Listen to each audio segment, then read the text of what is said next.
Welcome back. As promised, today I will continue to talk about the butter, grades. But this time I'm going to make a suggestion that is actually quite mad, and I think a number of people who teach right now would say, that's never going to work. But I'm still going to make the argument for it because it does. So when I started teaching, we did not have computerized grade books. It was all done by hand. Even the grade cards were done by hand. And I have some wonderful horror stories about that, but I won't go into them right now. But very soon after I started teaching, we started using computer grade books. Now, they weren't necessarily available to parents like many grade books are now. Now, many parents can go online and look at their students' grade or their children's grades and figure out what's going on day to day if they choose to. But when I was starting out as a teacher, on the first day, the day before anybody else showed up, it was just teachers and the principal, we got a box, and in the box it had a bunch of supplies, and one of the things it had in it was something that looked kind of like this. A paper grade book. Now, I loved my paper grade book, and the main reason I loved my paper grade book was it taught me organization, and it taught me a lot about how to be really efficient with my grading and how to make it mean as much as possible and how to make it as precise as possible. So, in my grade book, I would color code it by what kind of assignment I was putting in, and I would show on there when I gave a kid an opportunity to revise a piece of work. It would show the original mark, the original R where I suggested the revision, and then the grade after they resubmitted if they chose to do so.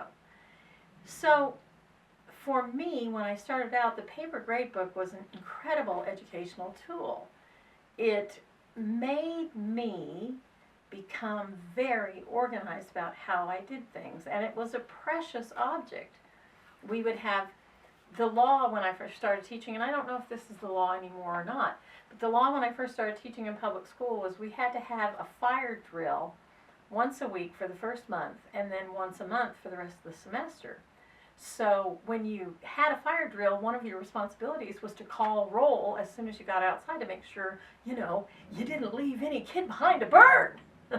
And how did you do that? Well, you grabbed your grade book and walked out and you called roll from it.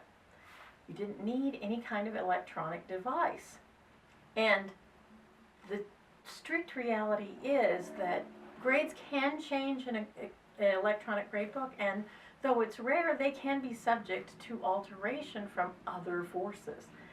But the grade book, this hard copy, is the teacher's physical, actual evidence of the class. And it does actually make it easier to record grades on the computer. So hear me out. When I stack up essays to grade, or papers to grade, or even tests to grade, they're not alphabetized. They're just a stack from the class. If you want to alphabetize them, you have to alphabetize them first. So what I would do is I would stack my graded materials to my left side, open up my grade book, find the slot where the grade went, and go through and put the grades in. Then I had a paper holder that held the grade book kind of at this angle while I typed, and actually I would set it over here, and I used the 9-point key, the 9-point key entry on the keyboard to put grades in. And because I only put in the 10-point scale, I could do it with one keystroke for almost every grade. The only grades that got more than one keystroke were the 10s, and they were rare. But every other grade I could enter without looking at the keyboard, and I could watch the grades go in and make sure the right grade was going in the right spot.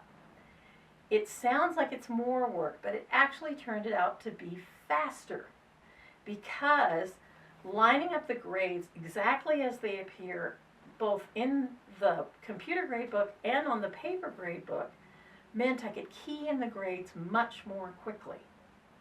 And this was already set up to do much of what a grade book should really do. Now, I'll be honest with you, I did not like the electronic grade program that I last used. And I think there are problems with a lot of them. For example, there are some grade programs where if you don't enter a grade, where you leave it blank, that counts as a 40%, which is insane to me. But evidently it was something that elementary grade programs sometimes did. So, no, I don't like that at all. But the reality is that a paper grade book shows more than just the grade. It also shows the progression. You can look at patterns right in front of you of how kids did. And most paper grade books provide analytics portions where you can record how many A's you had that semester, how many B's, how many C's. You can record all of that in the grade book and keep it. Now, when I taught at one school, they took my paper grade book at the end of each year. It was that important. It was a legal document, and it went into the vault. But the last school I was in, I got to keep my paper grade book because I was expected to keep the electronic grade book online all the time. But you know what? This grade book also had other things in it. I also would print out papers and keep track of class participation. I would sometimes get notes from students or from other teachers, and I would tuck them in the back of the grade book. And these things, you can compile a grade that's based on something like participation and record it on a sheet like this and then put it in the official grade book. And that way you have, these paper copies allow you to see all sorts of things. So you can actually discuss in detail with any really gripey parent about what went on.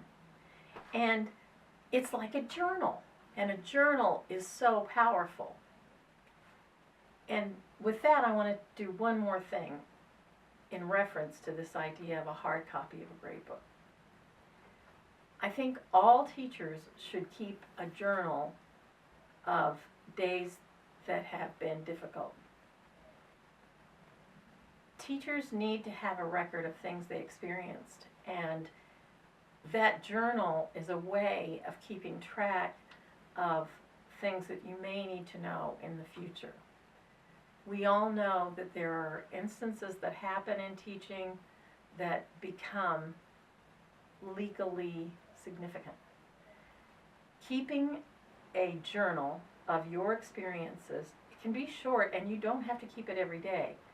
Just keep a blank book somewhere in your working area where you can write down what's happened to you and report it just exactly as you experienced it and date it, because those written records have legal significance.